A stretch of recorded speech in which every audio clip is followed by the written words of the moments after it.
All right, let's talk about the wallet. You know, that thing in your pocket? It's been on a serious diet for years, right? First, your credit cards jumped over to your phone. Then your airline tickets, your concert stubs. I mean, even your car keys found a new digital home. Little by little, that leather rectangle is becoming a relic of a bygone era. No, really, think about it. For a lot of us, tapping a phone or a watch is just second nature now. We're already living in this world where physical stuff is constantly being replaced by digital versions, all for the sake of making life a little bit easier and, hopefully, a little more secure. It's a trend that's just been snowballing. And this is the next big one. It's arguably one of the most significant steps in that whole digital transformation. So today, we're going to unpack Apple's latest trick for the Wallet app, a digital ID that's powered by your US passport. So, what is this thing really? Well, in a nutshell, Apple is taking one of the most official, most trusted documents you own and giving it a super secure new home right inside your iPhone and your Apple Watch. And let's be super clear on this is not just a picture of your passport. It's a fully baked, secure digital ID. By using your actual physical US passport to prove it's you, Apple creates this powerful credential right in your wallet. And for right now, its main gig is to make your trip through TSA security for domestic flights a whole lot smoother. But why now? And why use a passport? Well, Apple's been trying to get state driver's licenses into the Wallet app for a while, but it's been a slow, painful slog, going state by state. This new passport feature, it's a brilliant end run around that whole headache. And this right here, this tells the whole story. Just look at that gap. 12 states versus 38. I mean, can you imagine waiting for all 50 states to get on board? It would take years of navigating red tape and bureaucracy. So by using the US passport, a single federal document, Apple just leapfrogs that entire political mess. It is such a classic Apple move.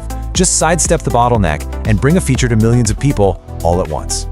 So how do you actually get this done?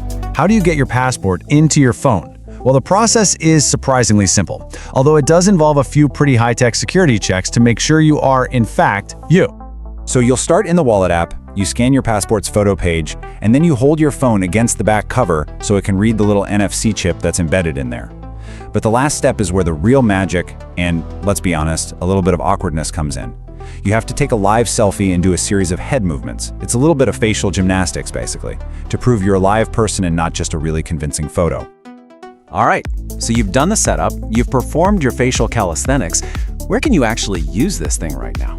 Well, the initial rollout is all about making your travel day just a little less chaotic. And we're not talking about some tiny pilot program here. Right out of the gate, it's being accepted at over 250 US airports. So when you get to that TSA checkpoint, instead of digging around for your wallet, you can just use your phone or your watch. Now, this is probably the most important thing to remember, so listen up. Do not go and throw your physical passport in a drawer and forget about it. This is an awesome convenience for flying within the US, but it is absolutely 100% not a replacement for your actual passport book when you're crossing international borders. You still need the real deal for that, seriously. The whole process is meant to be as seamless and secure as using Apple Pay. You just tap your device on the reader, you authenticate with your face or your fingerprint, and you're good to go. And here's the cool part. You never even hand your phone to the TSA agent. And this is where you can see the future of this thing, right? Soon, you could be using this for age verification at a bar or to prove your identity at other businesses. The airport is just the starting line. Of course, putting something as personal and sensitive as your passport information on your phone is going to raise some pretty big questions about privacy and security. And Apple knows this. They've clearly built this whole system with those concerns front and center. First thing you need to know, all of your passport data is encrypted and it's stored in the secure element on your iPhone. That's the same little digital fortress that protects your credit card information for Apple Pay. It never ever lives on Apple's servers. And this is huge. Apple's whole deal here is that they're just the facilitator, not a big brother. They've designed the system so they have zero knowledge of when or where you present your ID. That transaction is strictly between you and the TSA or you and whatever business is checking your ID. And maybe the most important piece of all, you are always in control. Before any data gets shared, your phone will pop up and show you exactly what information is being requested, and you have to explicitly authorize it with Face ID or Touch ID.